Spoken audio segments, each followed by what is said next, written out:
جو ہوتا ہے اچھے کے لیے ہوتا ہے۔ اچھا، آج کل اس سچویشن کو جو آج کل پرٹیکولرلی ہم سب کے ساتھ ہوتا ہے اور ہم فوری طور پر اللہ تعالیٰ سے گریل کرنے لگ جاتے ہیں کہ ہمارے ساتھ ہی کیوں ایسا ہوا، تو ویورز آج کا ہمارا لیکچر ہی اس پر ہے کہ جو ہوتا ہے اچھے کے لیے ہوتا ہے۔ میں اپنی ہر اس طرح کے لیکچرز میں یہی بات آپ سے کہتا ہوں کہ ہمارے بس میں کچھ نہیں ہے، ہم اللہ تعالیٰ کے ایک مہرے ہیں۔ جس طرح وہ آپ نے کھیل دیکھا ہوگا، جس طرح ان گڈیوں کو انہیں آگے پیچھے کیا جاتا ہے اس طرح وہ موو کرتے ہیں۔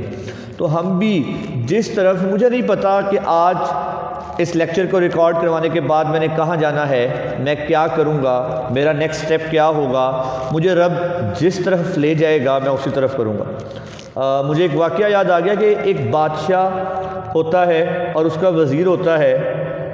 جو بھی محل میں کام ہوتا ہے اس کا وزیر آگے سے یہ کہہ دیتا ہے جی اچھا ہوا، جو ہوتا ہے اچھے کے لیے ہوتا ہے۔ جو بھی کام ہوتا ہے اس کی عادت ہوتی ہے، وہ یہ کہتا ہے جو ہوتا ہے اچھے کے لیے ہوتا ہے۔ ایک دفعہ بادشاہ کی انگلی کٹ جاتی ہے، وزیر حسب معمول اپنا وہی جملہ بولتا ہے کہ جو ہوتا ہے اچھے کے لیے ہوتا ہے۔ بادشاہ کو بڑا غصہ آتا ہے کہ جی میری انگلی کٹ گئی اور وہ کہہ رہے کہ جی اچھے کے لیے ہوا، اس میں کیا اچھائی تھی، اس میں کیا بھلائی تھی کہ میری انگلی کٹ گئی۔ وہ بادشاہ کیا کرتا ہے، وہ اس وزیر کو پکڑتا ہے اور قید میں ڈال دیتا ہے کہ جی اسے قید میں ڈال دیا جائے۔ کچھ دنوں کے بعد بادشاہ ایک شکار پہ جاتا ہے، وہاں پر جنگل میں اسے کچھ لوگ پکڑ لیتے ہیں، اور وہ جنگلی لوگ ہوتے ہیں، وہ اپنے سردار کو خوش کرنے کے لیے بادشاہ کی جو ہے بلی چڑھانے کا حکم دے دیتے ہیں کہ جی بادشاہ کی بلی چڑھائی جائے گی۔ لیکن جیسے ہی وہ بلی چڑھا رہے ہوتے ہیں، وہ بادشاہ کی انگلی کی طرف ان کا دھیان جاتا ہے کہ جو کٹی ہوئی ہوتی ہے، اور جس کا کوئی جسم کا حصہ کٹا وہ اس کی بلی نہیں دیتے، وہ بادشاہ وہاں پر اس کی جان چھٹ جاتی ہے۔ وہ جیسے ہی واپس آتا ہے تو وہ فوری طور پہ وزیر کو یہ واقعہ بتاتا ہے اور وزیر کو آزاد کر دیتا ہے، بلکہ وزیر سے معذرت کرتا ہے کہ میں نے تمہارے ساتھ بڑا برا کیا، میری تو آج واقعتاً تم نے صحیح کہا تھا کہ جو ہوتا ہے اچھے کے لیے ہوتا ہے، میری اس انگلی کٹنے کی وجہ سے آج جان بچ گئی، لیکن میں تم سے بڑا معذرت خواہ ہوں۔ وزیر آگے سے کہتا ہے نہیں بادشاہ سلامت، جو ہوتا ہے اچھے کے لیے ہوتا ہے۔ بادشاہ پھر ایک دفعہ سوچ میں پڑ جاتا ہے کہ ٹھیک ہے میری تو جان بچ گئی، لیکن تمہارے ساتھ کیا اچھا ہوا اس میں، تمہیں اتنا عرصہ جیل میں رہنا پڑا، قید میں رہنا پڑا، اتنی تکالیف اٹھانی پڑی۔ وزیر آگے سے کہتا ہے بادشاہ سلامت، اگر میں آپ کے ساتھ بھی اس شکار میں جاتا اور آپ کے ساتھ میں پکڑا جاتا تو میری بلی وہاں دے جاتی، تو اس بلی دینے سے بہتر ہے کہ میں اتنا عرصہ یہاں قید میں گزاری۔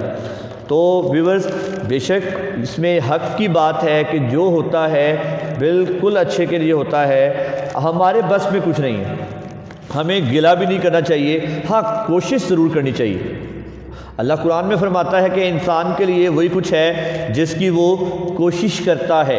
مفہوم سنایا آپ کو قرآن پاک کی آیت کا، تو کوشش ہمارے ذمہ ہیں، رزلٹس ہمارے ذمہ نہیں ہیں، نتائج ہمارے ذمہ نہیں ہیں۔ آپ اپنا کام کریں، یعنی اپنا کام کیا کریں کہ کوشش کرتے رہیں، یعنی کہ گھر بیٹھ جائیں جو ہوگا اللہ تعالیٰ نے کر ہی دینا، اچھا ہی کرے گا۔ بے شک اللہ اچھا ہی کرتا ہے اور اچھے کے لیے ہی سب کچھ ہوتا ہے، لیکن کوشش کرتے رہیں۔ کوشش کرنے کے بعد رزلٹس، نتائج اللہ پہ چھوڑ دیں، پھر جو ہوگا آپ کے لیے اچھا ہی ہوگا۔ تو امید ہے اس واقعے سے اور اس لیکچر سے آپ نے یہ سیکھا ہوگا کہ جی جو ہوتا ہے آپ کے ارد گرد جو ہو، اللہ کی رضا میں راضی رہیں اور اچھے کے لیے ہی ہوتا ہے۔ جب ہمیں نہیں پتہ کہ ہمارے لیے کیا اچھا ہے کیا برا ہے، وہ رب 70 ماؤں سے زیادہ پیار کرتا ہے، تو 70 ماؤں سے زیادہ پیار کرنے والا ہمارے لیے کبھی برا نہیں چاہ سکتا۔ بہت شکریہ اسٹوڈنٹس، مزید اس طرح کے لیکچرز کے لیے ہمارا چینل سبسکرائب کریں۔ اللہ حافظ۔